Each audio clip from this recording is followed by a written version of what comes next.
Soy la hija de mi abuela, mi abuelo, de mi abuelita Pamelita, de María, de un negrito, de mi abuelito y del Señor.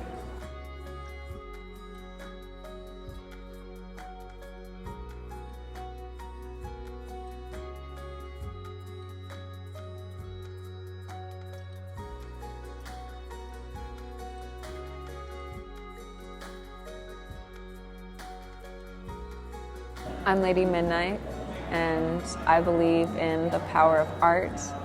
I believe in reincarnation. I believe in freedom, and I believe in love.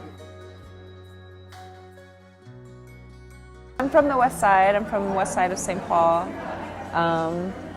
and that is a predominantly like Latinx community. I think mostly like Mexican, but you know, growing up in Minnesota, it is for the most part like very white. I don't think I recognized like how white it was until I went to Mexico for the first time, and I recognized that there were people who looked like me all the time.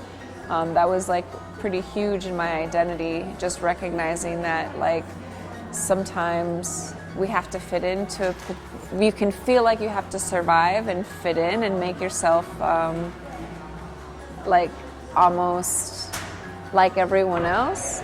But I think when I started to recognize that I'm not everyone else, and to be myself and to be as loud and as like vibrant and expressive as I want to, really helped other people be themselves. I stopped worrying so much about fitting in and kind of being like everyone else, you know. I think Minnesota can be a tough place, especially for the Latino community. Like, it can be hard to be here because not everybody's happy that you're here. But, you know, you can't live for anyone else but yourself. And I feel like I have a responsibility as an artist to tell my truth and to take up space. So that's what I've learned to do here in Minnesota, take up space.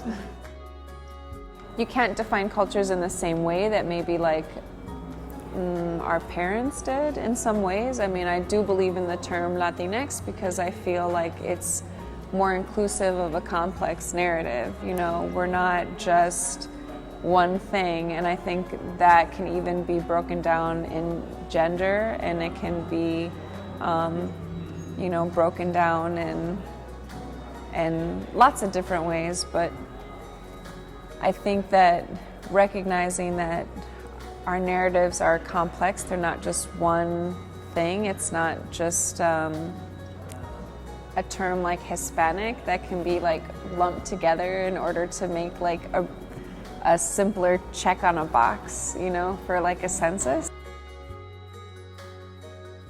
Hispanic is a term that wasn't defined by the people. It was taken back, you know, Chicano or Chicana, Latino, Latinx.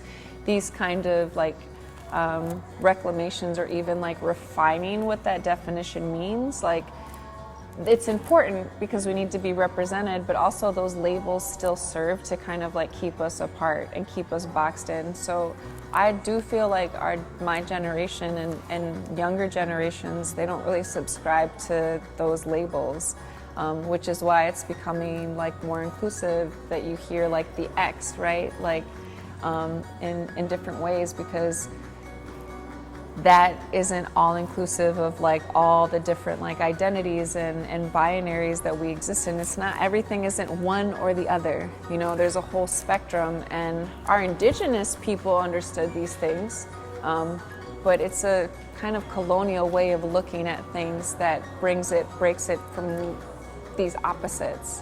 So yeah, I just kind of see like these labels don't really serve us, even though representation does matter, but you have to name it in order to destroy it. And I think that like that's what we're kind of doing, is recognizing that like we don't need these titles in order to know who we are. My name is Adriana, I am Lady Midnight, and I'm a Latina in Minnesota.